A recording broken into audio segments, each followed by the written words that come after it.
শিলচৰ বিমানকোঠৰ এই দৃশ্য মন কৰক। নতুন দিল্লীৰ পৰা বিশেষ বিমান যোগে বিৰোধী দলপতি ৰাহুল গান্ধী উপস্থিত হৈছে শিলচৰত। উদ্দেশ্য মণিপুৰলৈ যাত্ৰা। শিলচৰ বিমানবন্দৰত প্ৰদেশ কংগ্ৰেছৰ সভাপতি ভূপেন বৰাকে ধৰি কংগ্ৰেছৰ নেতৃত্বই ৰাহুল গান্ধীক আদৰণি জনাইছে। পৰম্পৰাগতভাৱে ৰাহুল গান্ধীয়ে অসমৰ মাটিত ভৰি দিছে। স্বাভাৱিকতে পৰম্পৰাগতভাৱে ৰাহুল গান্ধীক গামোচা পিন্ধাবলৈ চেষ্টা চলাইছে কংগ্ৰেছ কৰ্মী। কিন্তু নাই, গামোচাক মৰ্যাদা দিয়া নাই ৰাহুল গান্ধী। গামোচাখন ডিঙিৰ পৰা খুলি পেলাইছে ৰাহুল গান্ধী। এইবাৰ এই দৃশ্য চাওক, এজন কংগ্ৰেছ কৰ্মীয়ে এখন গামোচা লৈ ৰাহুল গান্ধীক পিন্ধাবলৈ আগুৱাই আহিছে। ৰাহুল গান্ধীয়ে হাতৰে ইংগিত দিছে, মোক গামোচা পিন্ধাব নালাগে। এক কথাত ক'বলৈ গ'লে কংগ্ৰেছৰ জ্যেষ্ঠ নেতা তথা বিৰোধী দলপতি ৰাহুল গান্ধী অসমীয়া জাতিক শিলচৰত অপমান কৰিলে এইদৰে। ভালকৈ চাওক সমগ্ৰ দৃশ্য। ৰাহুল গান্ধীয়ে গামোচা পৰিধান কৰিব নিবিচাৰে।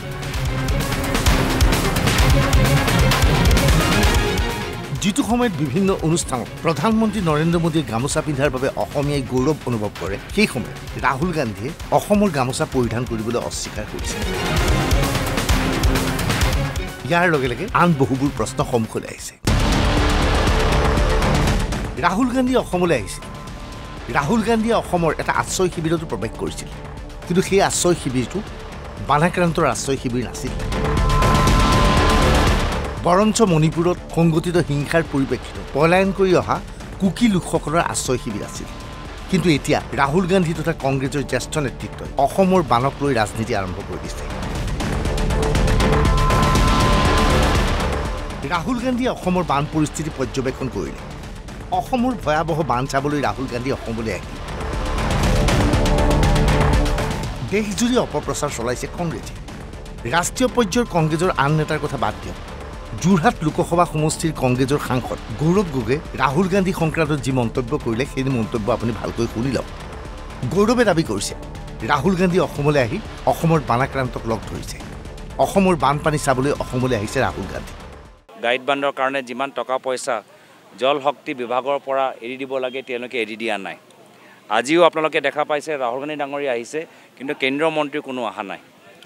তো এনেধৰণৰ চলি থাকিলে আজি সাধাৰণ ৰাইজ আজি যথেষ্ট বঞ্চিত, অভাৱত যথেষ্ট তেওঁলোকৰ অসুবিধা, আৰু এই বিপদৰ সময়ত আমি তেওঁলোকৰ খবৰ ল'বলৈ ইয়াত আহিছোঁ। কিন্তু ৰাহুল গান্ধীয়ে অসমৰ বান পৰিস্থিতি ক'ত চালে? শিলচৰ বিমানবন্দৰৰ পৰা পোনে পোনে অসম মণিপুৰ সীমান্তলৈ গৈ মণিপুৰৰ হিংসাৰ বলি হোৱা এটা আশ্ৰয় শিবিৰত যোৱাহে দেখা গ'ল। কোনো বানপীড়িতক সাক্ষাৎ কৰা নাছিল ৰাহুল গান্ধীয়ে। তৎসত্ত্বেও সৰ্বভাৰতীয় পৰ্যায়ত অপপ্ৰচাৰ চলাইছে কংগ্ৰেছে। কংগ্ৰেছৰ সাধাৰণ সম্পাদক কেচি বেণুগোপালৰ দাবী, ৰাহুলৰ সৈতে অসমৰ বান পৰিস্থিতি চাবলৈ তেওঁ আহিছে। বানপীড়িতক সাক্ষাৎ কৰিছে কংগ্ৰেছৰ নেতৃত্বই।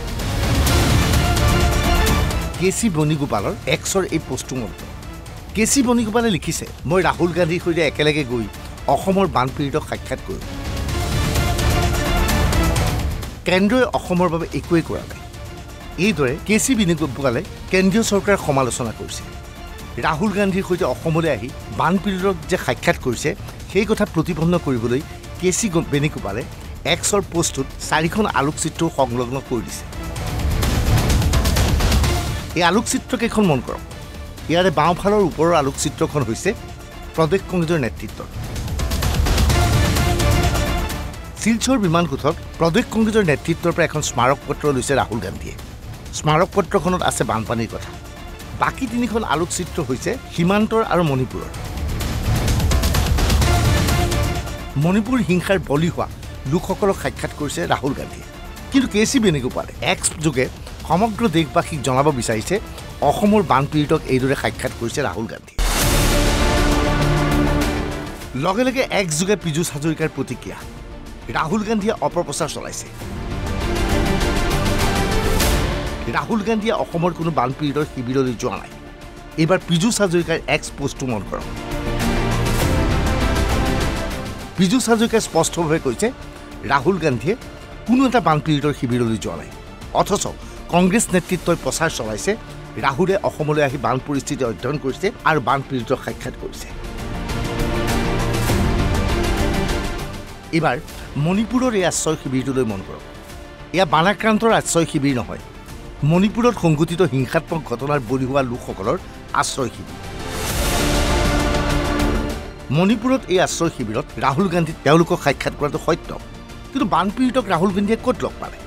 ইপিনে গৌৰৱ গগৈয়ে দাবী কৰিছে ৰাজ্যৰ এই পৰিস্থিতি অধ্যয়ন কৰিবলৈ অসমলৈ কেন্দ্ৰীয় গৃহমন্ত্ৰী অমিত শ্বাহ অহাটো প্ৰয়োজনীয়। ডাঙৰীয়া কৈছোঁ, আমাৰ অমিত শ্বাহ ডাঙৰীয়া অলপ অসমলৈ আহক, অসমত আহি পুখুৰী খান্দি দেখাই দিয়ক যে কেনেদৰে অসম বানপানী মুক্ত হ'ব পাৰে।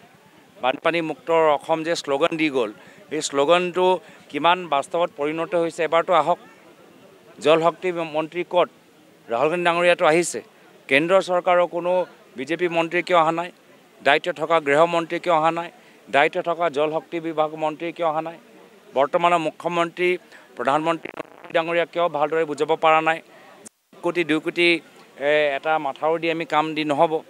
প্ৰত্যেক মাথাউৰিত মেৰামতি সবলীকৰণ কৰাৰ ক্ষেত্ৰত, দীঘল বহল কৰাৰ ক্ষেত্ৰত 30 কোটিমান লাগিব। সেইখিনি কাম কৰা নাই। ৰাইজক হিচাপ তেওঁলোকে দিব পৰা নাই। আজি স্মাৰ্ট চিটি নামত আজি গুৱাহাটীত এটা নালাত আমাৰ এটা ল'ৰা পৰি গৈছে।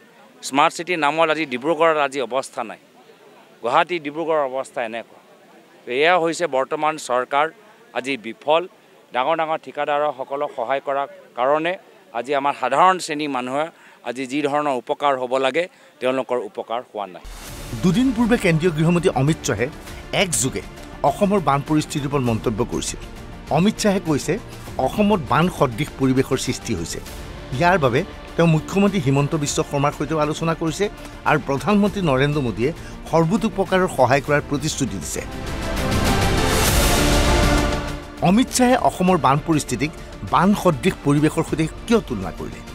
এই প্ৰশ্ন উত্থাপন কৰি অমিত শ্বাহৰ বিৰুদ্ধে সৰব হৈ পৰিছে অখিল গগৈ। কেন্দ্ৰীয় গৃহমন্ত্ৰীয়ে কৈছিলে যে অসমক বানমুক্ত কৰা হ'ব। অমিত শ্বাহে কৈছিলে। ভাৰতবৰ্ষৰ প্ৰধানমন্ত্ৰী নৰেন্দ্ৰ মোদীয়ে কৈছিলে যে অসমক বানমুক্ত কৰা হ'ব। 2016 চনৰ বিজেপিৰ ভিজন ডকুমেণ্টত কোৱা হৈছে যে অসমক বানমুক্ত কৰা হ'ব।